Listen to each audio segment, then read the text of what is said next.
Fala, meu povo, como é que vocês estão? Tudo bem? Vídeo demorado essa semana, mas vamos falar um pouquinho, né, de tudo que rolou e tudo que vai rolar essa semana também. Vou fazer um vídeo só prévia e recap já dessa semana. Foram muitos jogos no final de semana passado, muitas transmissões ruins, poucas transmissões boas. Então, bora falar de todos os jogos que aconteceram na semana passada. Lembrando que, né, não essa semana, mas geralmente recaps e prévias saem sempre para quem é membro primeiro aqui do canal. Então, se você ainda não é, considere virar membro, né, a partir de R$2 por mês, um plano com lives e entrevistas, R$5 com vídeos antecipados e R$8 para vídeos exclusivos. Todas as semanas está tendo pelo menos 1, 2, 3 vídeos que são exclusivos para membros aqui do canal. Vamos começar falando, obviamente, por semana passada. A gente começa passando pela Superliga D2, onde tivemos 3 jogos, né? Vamos começar falando de Vipers 7 Vikings 14, jogo que rolou lá em Jundiaí, né? Por mudanças ali de organização, por conta de custo de arbitragem, que ia ficar muito mais caro e tudo mais. O Vipers acabou trocando seu mando para poder ter essa facilitação também, né? No final das contas, vitória da equipe do Vikings 14-7. Um jogo que começou e parecia que o Vikings ia ter um pouco mais de tranquilidade, né? Veio com o Iago Brito no comando das ações, fez um jogo regular, sem comprometer, mas também sem grandes destaques para ele. O time começou com intensidade e velocidade, que é característico desse time do Vikings, não é o time necessariamente mais físico do mundo, mas, né, não conseguiu tirar, né, muito proveito desse começo muito bom, né? E aí a gente teve um placar até mais apertado do que o começo do jogo diria, né? Eu acho que o que faltou, né, talvez para o Vipers brigar um pouco mais, era ter um quarterback de função, né? O Beng, que assume esse time no segundo semestre, né? Tem o Gustavo também, ele que tá com um time que até chegou a entrar no final para pendurar algumas bolas, mas o Beng veio como titular e é um cara que está se adaptando à posição, né? Não era quarterback de função até esse ano, pegou algumas repetições na SPFL, mas ainda está se adaptando, e é um time que é muito, muito refém, né, da sua fisicalidade, tem alguns poucos flashes ali, né, como um ataque, mas que tem uma defesa que fisicamente consegue segurar o jogo, que fisicamente consegue, né, manter o seu time na briga por muito tempo, né, e principalmente no segundo tempo, né, acho que foi onde o time mais cresceu e mais teve oportunidades de brigar por um empate. Né, a equipe do Vikings cometeu alguns erros que a gente já viu cometendo antes, né, faltas no finalzinho, faltas durante a partida, o segundo tempo muito mais menos explosivo e veloz, aí caindo um pouco nessa questão de fiscalidade que não é o forte desse time. Aí a troca do Iago pelo Hamel, para mim, um pouco sem sentido, porque o Iago não estava fazendo um jogo propriamente ruim, né, e bota o Hamel um pouco frio, né, no jogo. Eu acho que pode ser isso acaba sendo um problema, mas foi um jogo equilibrado, como dava para ser projetado. As equipes que sempre se enfrentam fazem jogos duros, fazem jogos apertados, e no final o Vikings consegue vitória muito importante, olhando, né, para playoffs, para tentar pegar essa primeira posição geral, né, dentro do seu grupo. E para o Vipers, eu acho que é um pouco de adaptar, né, a realidade desse novo ataque, que vai ser realmente com o Beng, e tentar achar soluções, achar formas de fazer esse time funcionar. Indo para o Wizards 0 com o Goianos 48, né, um confronto aí de D2 e D3, né, o Goianos joga pela D2, o Wizards na prática vai vir para D3, um jogo bem tranquilo, né, da equipe do Goianos. Acho que é um jogo que a gente acaba passando bem rápido também, Goianos controlando muito bem as ações, sendo bem sincero, um jogo bem ok, né, acho que assim, é um placar que impressiona, mas a gente vê um jogo bem tranquilo, né? O Wizards não ofereceu muitas resistências, né? Nada muito especial do Goianos, mas que funcionou durante todo o jogo. Eu fico até com um pouco receio de que esse time acabe se acomodando um pouco, né? E na hora dos playoffs precisasse de uma fagulha a mais, né? Acho que foi o que faltou ano passado contra esse próprio Vipers, né? Nos playoffs. Mas é um time que tá fazendo o que tem que fazer, né? Tá achando cada vez mais seu ritmo com o Shone, ele que ainda tem seus momentos bons e ruins dentro do jogo aéreo, mas tá encaixando. Jalen no backfield também é um cara que tá atuando bem, sem ser o cara mais explosivo do mundo, mas que acha os espaços e faz o time marchar, e tá conseguindo soltar bem a bola, né? Dunk aparecendo em alguns bons momentos, o Texugo também, o wide receiver, o camisa 19, me fugiu da memória agora, e encarou um Wizards que realmente não tem uma identidade muito ofensiva ainda, conseguiu interceptações, uma no finalzinho inclusive para sacramentar ali mais um touchdown. Só tomar cuidado com faltas, né? O Wizards basicamente marchou muito com faltas, né? Então esse time do Goianos precisa tomar alguns cuidados, né, com esse setor de faltas na sequência da competição, né? Mas foi um jogo bom, um jogo tranquilo, mais uma vez. sem nada muito espetacular, mas que conseguiu ser necessário para o time ganhar mais um jogo e ganhar, obviamente, com um placar melhor. E o nosso terceiro e último jogo da D2 foi Bristol Becks 37-9 contra o Ponta Grossa Phantoms.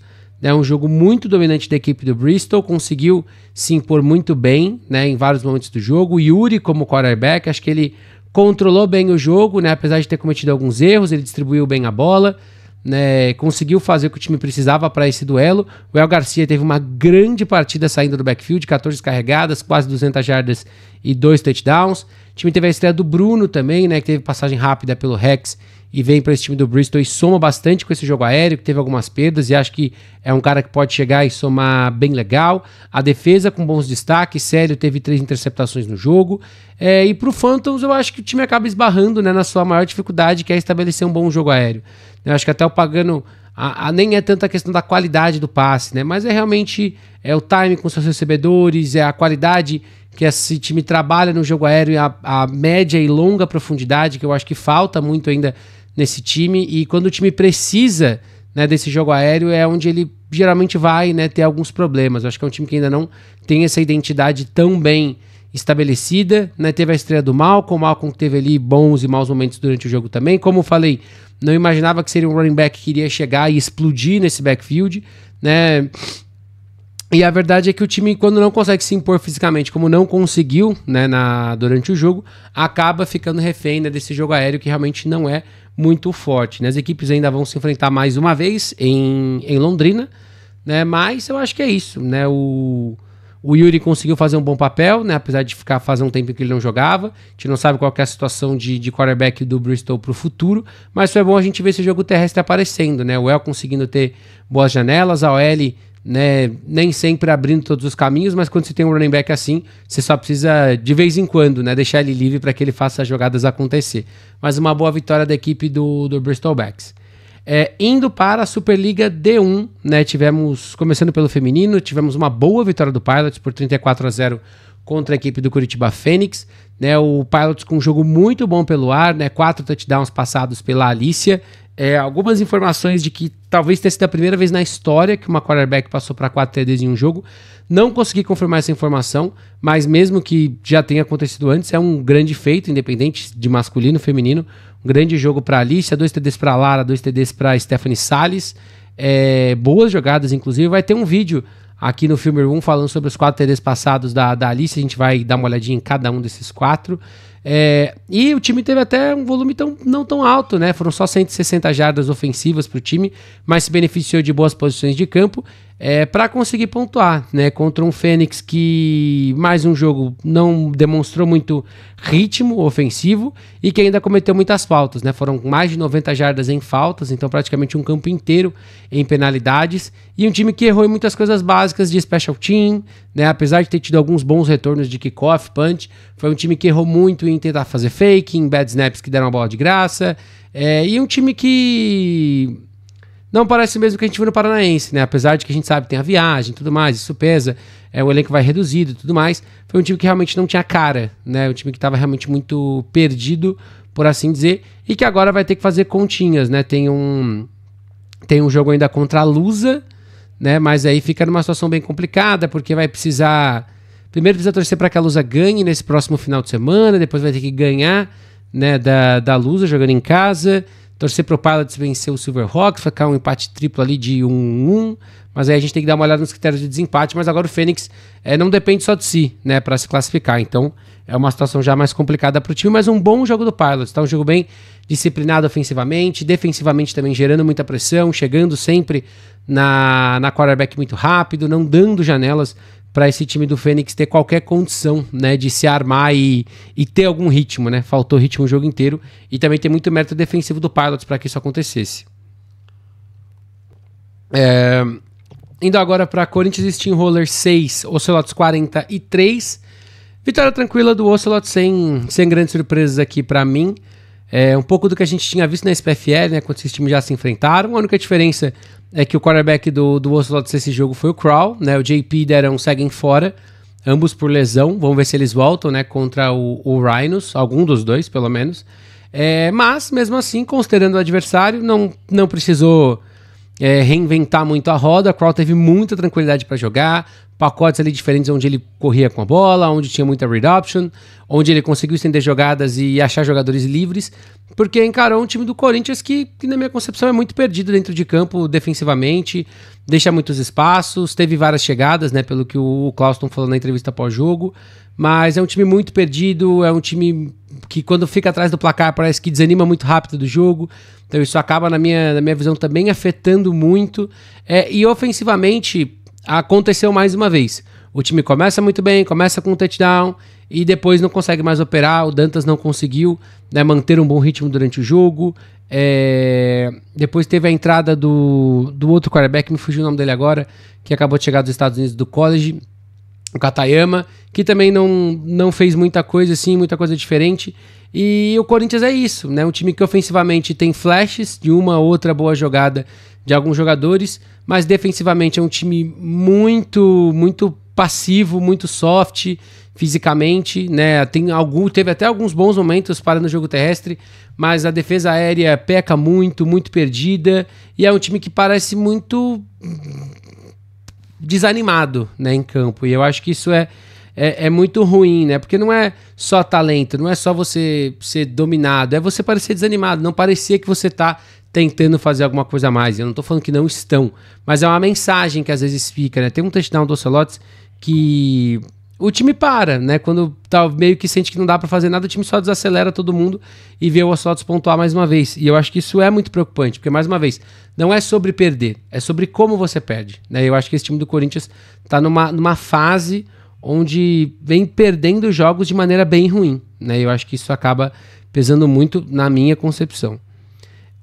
Indo agora para Spartans 17-14 contra o Galo Futebol Americano. Bom jogo, como eu tinha falado aqui na prévia. Não imaginava que o Spartans ia dar o baile que muita gente esperava, mas aconteceu muito do que eu esperava, né? Um Galo que tem bons jogadores, mas o time parece meio perdido. Apesar disso, teve até mais jardas ofensivas que o Spartans durante o jogo, mas foi um jogo muito, muito travado, um jogo que o Spartans traz para casa uma vitória muito importante, que quase escapou, né? E eu acho que muita gente pode falar, e eu também provavelmente falei isso em algum momento durante a semana, o Spartans ganhou porque o field goal foi errado e não teve prorrogação e tudo mais, e tá tudo bem, né? 2 anos atrás o Spartans teria perdido esse jogo, né? Mas quando você muda, melhora e busca melhorar, as coisas também começam a ir um pouco mais a seu favor, né? E o time consegue essa vitória fora de casa muito importante, né? Uma viagem longa para esse time que consegue uma boa vitória, né? O ataque,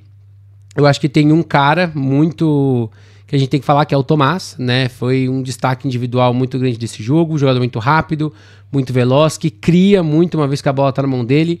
O jogo terrestre teve seus bons momentos com o Sheik participando bem, né? Um cara que tira proveito, né, de toda a fisicalidade que ele traz dentro do jogo. O Dilma L, que também tá jogando num nível bom e que pode melhorar, mas vale a gente lembrar muita gente também chegando agora.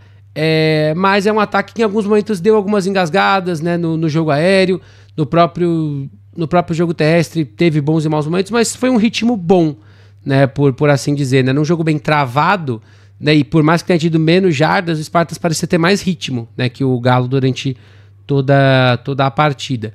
Falando do ataque do Galo, eu acho que o Caravita vem sofrendo mais do que eu gostaria, né, em vários desses momentos. Claro, tiveram alguns drops também durante esse jogo que atrapalharam ele, mas assim, algumas janelas que ele perdeu, alguns passes que não saíram bons da mão dele, alguns saíram bons, né? E tem inclusive já vídeo aqui no canal, né, de um dos touchdowns dele durante o jogo. Mas no geral eu acho que ele e o ataque ainda estão se conectando da melhor maneira possível, mas conseguiu brigar muito bem durante o jogo, né? Eu acho que o Galo não é um time que a gente pode descartar aí de uma briga de playoff, talvez não de uma briga nacional, mas um time que a gente tem que ficar de olho para quem sabe, né? Obviamente a gente vê na pós-temporada. E destaque final, né, para as duas defesas que conseguiram manter o jogo com um placar bem baixo. A defesa do Galo que foi se ajustando, foi se ajeitando e foi fechando algumas janelas. A do Spartans que, fora alguns erros, né? Eu acho que o Galo teve poucas janelas, pouco ritmo de jogo, mas a defesa do Spartans deu alguns erros, deu alguns tiros no próprio pé no final, como na ejeção do Pita, né, que você podia escolher, né, se ia ser o Felipe ou o Gabriel Pita. Acabou que o Felipe acertou primeiro ali o Caravita numa jogada bem pesada, bem forte, né, um targeting marcado pela arbitragem. E no final, Special Team Matters, né, o diferencial foi, né, um field goal errado pelo Shaw, o Valente tinha acertado um mais cedo, e isso acabou sendo um grande fator, né, fora que, né, na campanha do segundo TD do Spartan, se eu não estou enganado, teve um bom retorno também da equipe espartana, que posicionou o time deixou o time numa boa posição para pontuar. Então são esses detalhezinhos que vão pesando, que vão colocando na balança e que fizeram o Spartans voltar para São Paulo com uma vitória muito, muito importante. Seguindo para o jogo que aconteceu logo na sequência, Cruzeiro Futebol Americano 7, Rhinos 9. O Gui foi o comandante do ataque do Rhinos. A gente tinha uma certa expectativa de que talvez o Catulo já fosse voltar. Ele estava lá, mas não jogou, né? E o Gui fez basicamente o que ele fez no jogo contra o Vikings, basicamente o que o Stan também estava fazendo, que foi não comprometer o jogo, né? Eu acho que isso já foi uma vitória. Teve coragem naquele passe pro Aires, que virou TD, né? Mas um passe bem perigoso, mas você tem um bom recebedor, às vezes você vai arriscar essas bolas. Ele é um menino muito jovem, que tem ali uma certa mobilidade e velocidade para tentar estender, para tentar correr, para tentar criar, né? Nem sempre ele em movimento conseguiu fazer bons passes, mas mais uma vez, tomou poucas decisões ruins durante o jogo. E eu acho que isso pesa bastante. Mas é claro que acho que o crédito dessa vitória tem que ir para a defesa do Rhinos, né? Um safety que foram os 2 pontos diferenciais, além de uma grande partida para segurar, né, esse ataque do Cruzeiro, que não é o ataque mais genial do mundo, que não tem o melhor corpo de recebedores do planeta, mas que tem qualidade, tem uma linha ofensiva que em alguns momentos conseguia marchar. Cárdenas no backfield conseguiu ter alguns momentos de desafogo, da casa também tem seus bons e maus momentos, o Eric, que é um grande recebedor, mas a gente tem que valorizar o trabalho que essa defesa do Rhinos fez, principalmente no final do jogo, numa quarta descida muito importante, mas durante toda a partida, né? Acho que foi um jogo muito, muito apertado, né? O Cruzeiro se adaptando às saídas que teve pós-Mineiro, né? Como a gente falou e a gente sabia, muita gente que estava jogando lá não ficaria pós-estadual, muito provavelmente. E o time está ainda se adaptando, ajustando algumas peças. Não teve o Barnes para o jogo, que teria sido uma grande ajuda dos dois lados da bola. Um grande duelo. Um duelo que pode ter pesado bastante, olhando para o cenário de playoffs dos dois times, né? Era uma vitória muito importante. O Cruzeiro ainda tem na sequência... eu até anotei aqui, eu esqueci, mas tem uma sequência boa. Tem Corinthians, tem Ocelots, e eu não lembro quem é o quarto jogo. Mas assim, é uma sequência que... dá para ganhar pelo menos 2, dá para perder ali também pelo menos 1. Então é um tipo de derrota que pode pesar na hora de fazer as contas para os playoffs. E para o Rhinos é uma vitória que pesa muito, né? Olhando para o cenário de pós-temporada, né? O time ainda encara, se eu não me engano, o Ocelots, Spartans e Steam, se eu não estou enganado. Acho que é isso. Mas enfim, foi um bom jogo, um jogo muito apertado. Acho que no final o Rhinos conseguiu prevalecer um pouco mais ali em situações bem pontuais, mas foi um jogo muito, muito apertado e no final uma vitória muito importante para a equipe de Guarulhos. Indo para Vasco 35-6 contra o Tritões, o jogo que deu confusão, o jogo que já tem vídeo no canal onde eu falei sobre isso, e aqui eu vou falar mais abertamente que essa arbitragem de Espírito Santo completamente despreparada para esse jogo, um corpo de arbitragem perdido, um corpo de arbitragem completamente perdido, com questões que o Vasco também falou depois do jogo e tudo mais, e o Tritões também. Ruim. A gente tenta não falar de árbitro, a gente tenta não ficar criando muita coisa, mas a arbitragem ruim demais, não dá. A CBFA precisa tomar providências para conseguir formar mais árbitros. A EAFA, que é a instituição que, pelo que falam, né, todas as federações de arbitragem apoiam, né, a EAFA como formadora. A EAFA também, não sei como, né, mas pode tentar ajudar de alguma forma, tentar incentivar a formação, e é muito fácil eu estar aqui falando e tudo mais, concordem, discordem, mas a gente precisa de mais gente, né, para apitar jogo, e não dá para acontecer o que aconteceu com uma arbitragem tão ruim e tão despreparada para um jogo como esse, que parecia bem tranquilo, a verdade seja dita, né? O Vasco estava controlando bem as ações, vencia por 35-6 até a confusão que encerrou o jogo no terceiro quarto. Caron Johnson chegou mostrando que veio, 7 de 8, 177 jardas e 5 touchdowns. O único passe que ele errou veio num bad snap, que ele tentou consertar a jogada, mas acabou se livrando da bola. O Vasco veio para mostrar que tem muita força aérea, né? E isso vai ser muito importante para esse time. A defesa fez um jogo muito bom, salvo 2 bolas do Cassani boas, né? Que ele colocou o recebedor para brigar e os recebedores conseguiram. O jogo também marcado por muitas faltas, muitas faltas. O Tritões vai precisar melhorar bastante, né? Se quiser brigar por alguma coisa nessa sequência de campeonato, depois de perder o primeiro jogo. E o meu único ponto, talvez, para esse time do Vasco, seja que em alguns momentos eu senti que essa OL ainda tá se ajustando um pouco mais. Alguns bad snaps também durante o jogo que precisam ser corrigidos, né? Não só por perder uma jogada ou outra, mas contra adversários mais perigosos e com frontos melhores você pode se complicar bastante. Mas foi um jogo bem tranquilo do Vasco, bem sereno. O Tritões não ofereceu grandes reações, apesar de ter tido uma jogada ou outra boa. Acaba sendo um jogo marcado pela confusão no final, infelizmente. Vamos ver o que o STJD vai fazer, né? O pessoal do Vasco já falou que deve, apelar por conta de... até do que o árbitro fala, acho que em algum momento com o microfone aberto, que ele não consegue identificar todo mundo direito. Enfim, mais uma pérola, desse duelo. Mas no final, vitória importante do Vasco, 35-6. Indo para a Rex, 39-0 contra o Brown Spiders, jogo que eu quero até passar bem rápido, porque esse jogo foi bem rápido, né? O Rex controlou o jogo rápido, estabeleceu uma vantagem rápido e acabou com o jogo rápido, né? Antes do primeiro tempo acabar, o jogo já estava definido, 39-0. Rex conseguindo manter um ataque no nível muito alto, até mais do que a gente viu na estreia. O Tim com um pouco mais de tranquilidade dentro do pocket, correndo quando precisou correr. Realmente é um quarterback que está com uma atitude diferente do que a gente viu de quando ele estava no Vasco Almirantes. É um cara que parece mais entregue, parece com mais à vontade com esse ataque, mais disposto também a fazer as jogadas difíceis. E tá com um time que tá conseguindo ter um absurdo, fisicamente nesse segundo jogo. Dominou o Brown Spiders dos dois lados da bola. Algumas jogadas que pareciam que não dá em nada, foi simplesmente querer mais, e o Rex quis mais para controlar o Brown Spiders. A defesa do Rex veio com uma partida muito dominante, conseguindo fazer alguns pequenos ajustes também depois da derrota apertada contra o Crocodiles. E o Brown Spiders não mostrou melhora nenhuma, Trouxe o Matt Burke pro segundo jogo também, desde o começo. Não teve muitas jogadas plásticas, quase foi interceptado em alguns momentos.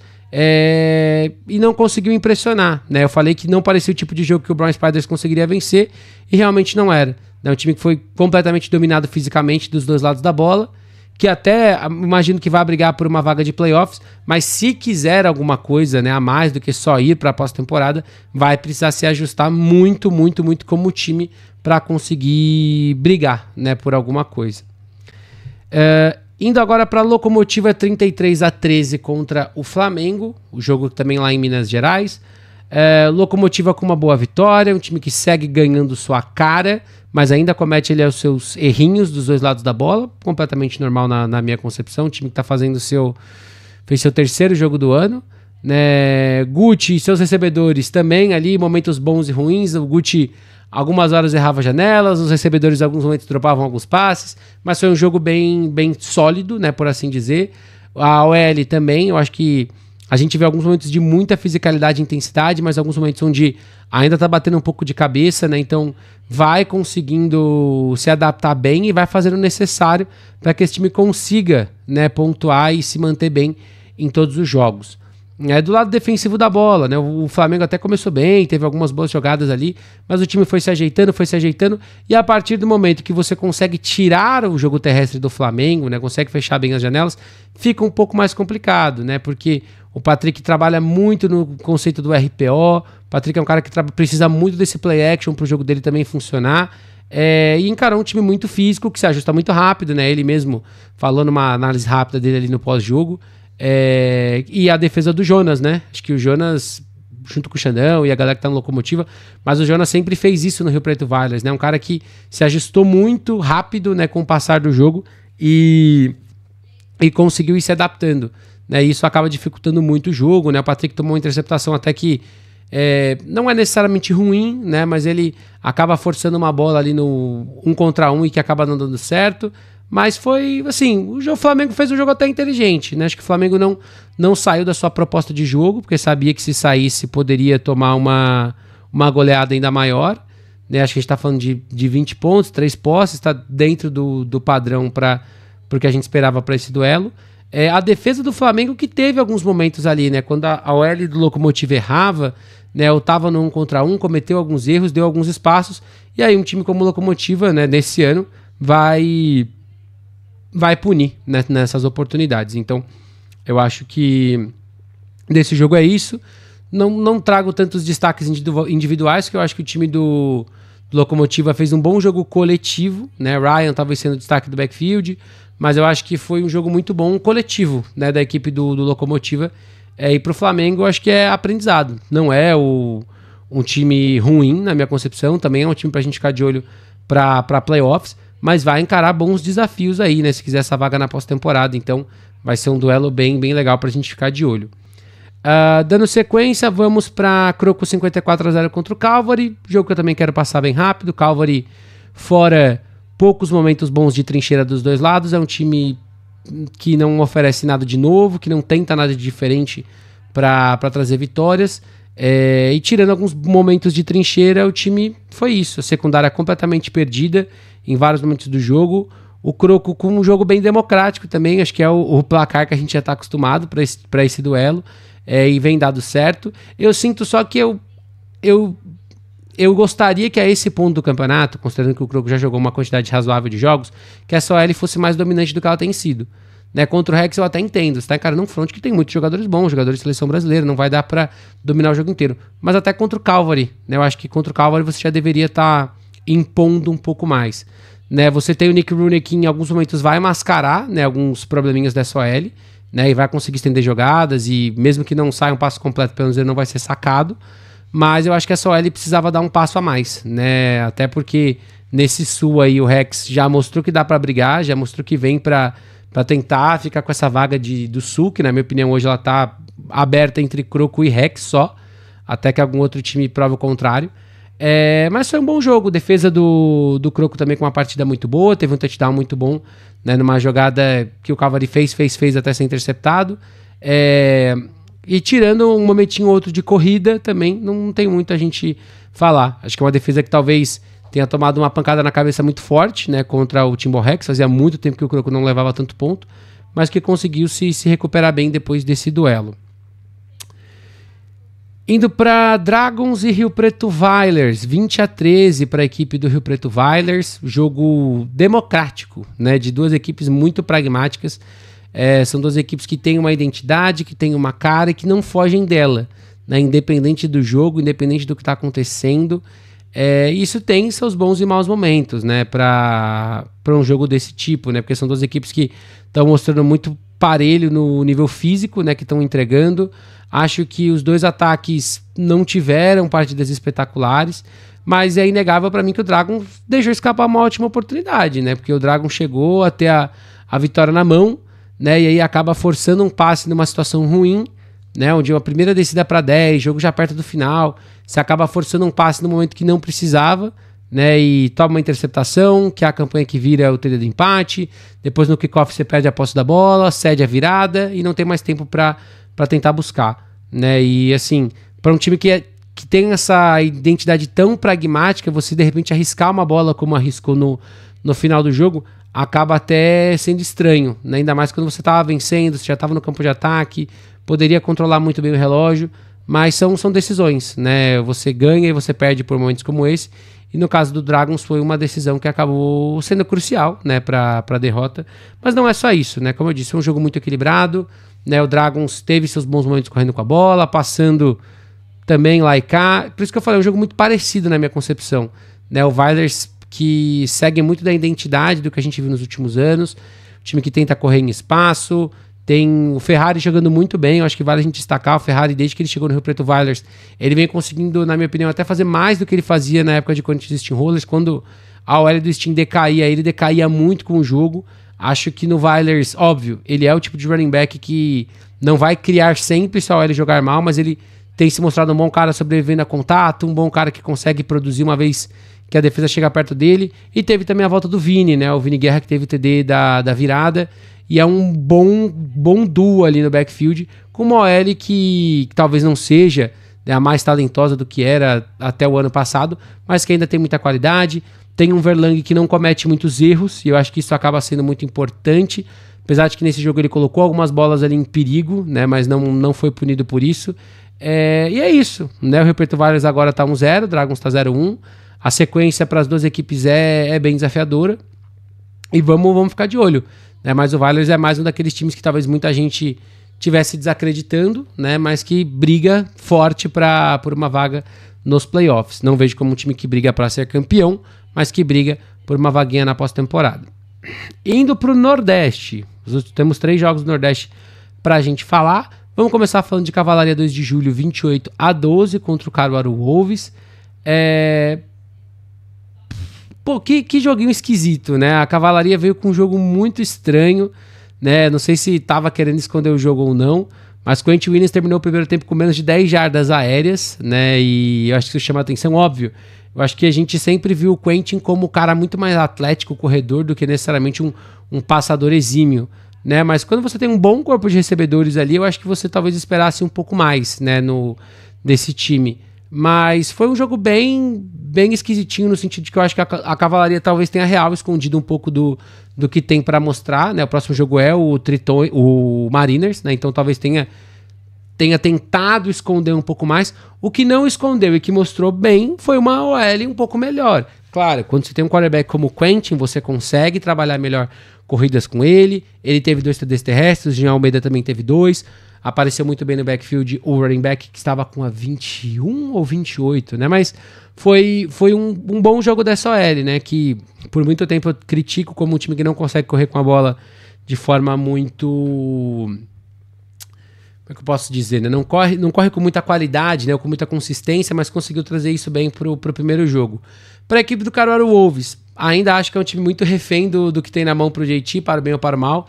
JT é o cara que cria, é o cara que escapa, é o cara que faz acontecer, mas ao mesmo tempo o time é completamente dependente de que ele tenha uma partida espetacular para que você consiga vencer jogos, né? O Zenidine também teve seus momentos, o camisa 10 que teve o primeiro touchdown conseguiu aparecer bem também, mas eu acho que o Wolves é isso, né? O Wolves vendeu um primeiro tempo caro, né? A partida foi pro intervalo 6-6, se eu não me engano, mas eu acho que é um time que falta, né? Falta como um todo, né? Para ser mais brigador de verdade, né? A defesa até fez um bom trabalho, conseguindo segurar. Teve uma jogada ali no finalzinho que parecia que tinha rolado um fumble do Quentin, mas a arbitragem mandou voltar e depois teve um trio da Cavalaria. Mas foi um jogo bom pro Wolves, apesar da derrota, mas é isso, né? Um time que consegue brigar até certo ponto, porque tem o JT, mas não consegue ter mais para ganhar, né? Pra Cavalaria, eu acho que é uma vitória sólida, uma vitória importante, né? Que te coloca já basicamente numa boa posição para brigar por playoffs, ainda mais considerando o resto do calendário. Mas, né, eu confesso que fiquei com uma sensação de que esperava mais, né, de Quentin Williams nesse jogo. E é isso. Bom, dando sequência, a vitória do Spectros sobre o Sabres, 14-13. Vitória do Spectros que vence, mas não convence, né? Muita gente pesou e tem que falar, a tradição foi importante, o time teve tranquilidade, teve calma para vencer o jogo, mas só venceu o jogo porque pegou um ataque incrivelmente apático, um ataque que confundiu velocidade com pressa o jogo inteiro, né? O Prince, que a gente viu do primeiro jogo, a gente viu nesse segundo, mas acho que o Spectros trouxe alguns ajustes e ele não conseguiu se adaptar, né? Então eu acho que ele misturou velocidade com pressa em muitos erros, né? Então, muitos passes errados, muitas leituras ruins, onde ele foi interceptado. No final do jogo mesmo, eu acho que faltou um pouco de força ali naquele passe dele, se ele de repente para e tenta, né, firmar um pouco melhor antes de soltar a bola, mas eu acho que tem muito disso, né? O Sabres, ele não conseguiu se estabelecer muito ofensivamente. Defensivamente fez um bom jogo. Eu vi algumas pessoas elogiando o Peter, eu acho que tem que elogiar, porque ele teve alguns momentos importantes no final da partida, mas não sigo, né, com a mesma questão que eu tinha na tier list, não me passa muita confiança. Decisão ruim no momento em que o Sabres faz o primeiro touchdown, em que ele não é o cara mais atlético e móvel do mundo, então ele não, na minha concepção não adianta ele tentar fingir que ele né, não corre para trás para a própria endzone, no pior cenário toma um sec, mas fica, né, na sua linha de 5, 6 jardas. Mas teve alguns bons momentos, né? O time tem que agradecer também o fato de que tem o Jonathan Carvalho, que é um running back que ainda consegue entregar muito, mesmo com esses Spectros jogando bem abaixo. A OL teve alguns bons momentos, mas o Sabres brigou, né? É o que eu falo, existe uma diferença para mim de Sabres e Wolves, porque é como se briga, né? O Sabres brigou mais, na minha concepção, que o Wolves nos 2 jogos. Apesar de talvez não ter o mesmo talento, né, na posição de quarterback, né? O JT traz mais versatilidade, o Prince não tá sendo esse cara que quer correr com a bola. O Sabres não corre com a bola, a verdade é essa, né? O time não tem jogo terrestre nesses primeiros 2 jogos. Mas foi um jogo muito apertado, muito parelho. Acho que o Sabres tinha totais condições de brigar para sair com essa vitória, mas o Spectros pesou no final, conseguiu ganhar. E pra galera que falou, né, que o Sabres deveria só ter chutado e vencido o jogo. O Sabres já tinha errado 3 chutes, né, naquela partida. Dos 4 tentados, só tinha acertado 1. Então não tinha muita confiança, talvez nem no kicker, nem na situação do jogo, né, pra tentar matar. E a gente nunca sabe, né, de repente, se convertesse aquele passe que o Prince fosse interceptado, tivesse mais 1 ou 2 jogadas, poderia de repente ter tentado se posicionar para chutar o jogo, mas vai ficar pro IC. Importante é a vitória do Spectros 14-13, mas como eu disse, não é um vence e convence, é um vence porque errou um pouquinho menos no final, né, e é isso que acabou importando. E só destacar também Ivanilson, tá? Ivanilson Brito, 4 TDs para ele na temporada, jogador muito importante, provavelmente o maior destaque entre os jovens que a gente tem também o running back do Dragons, que tá fazendo uma ótima temporada, a gente já viu um pouco dele na SPFL, mas são 2 jogadores jovens, né, no futebol americano, que chamam muito destaque. Pra gente fechar, vamos falar de Recife Mariners 14-0 contra o Fortaleza Tritões, vitória muito importante pro Mariners.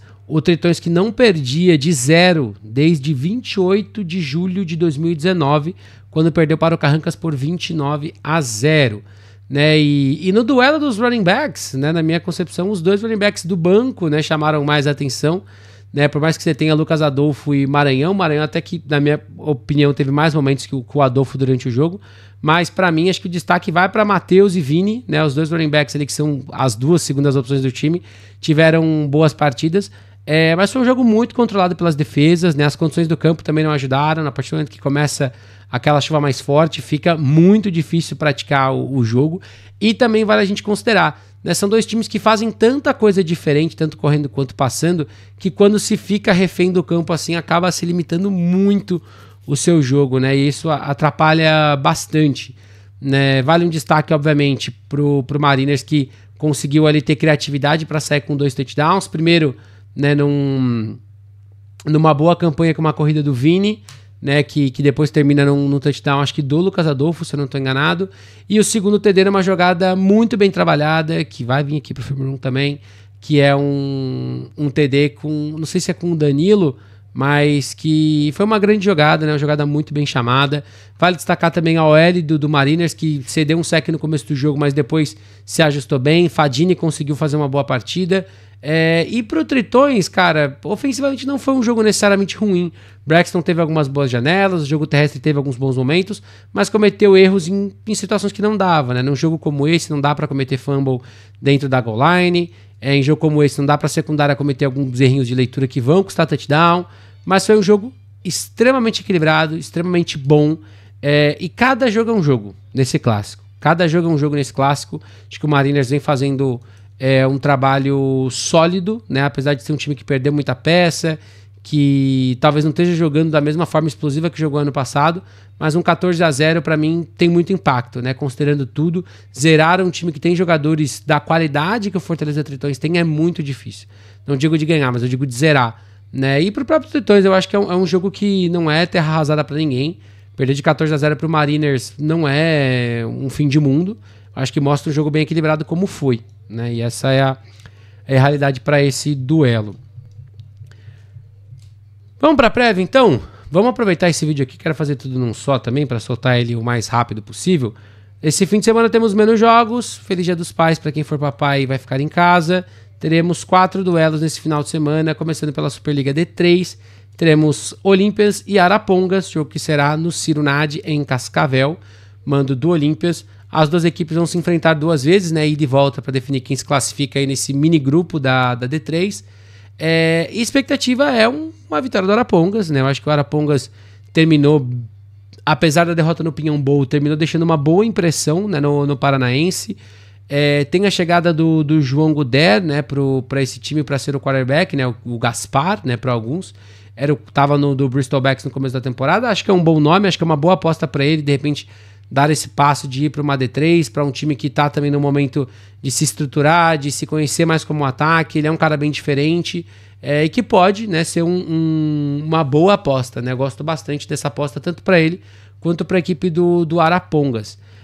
E contra o Olympians, que eu realmente não sei o que esperar, né? O Olympians que não conseguiu ser muito competitivo no estadual, não conseguiu ter muitas coisas, né, que a gente possa elogiar, mas quem sabe, né? Depois do estadual o time conseguiu melhorar, conseguiu de repente rodar melhor esse elenco, deixar a galera mais afiada.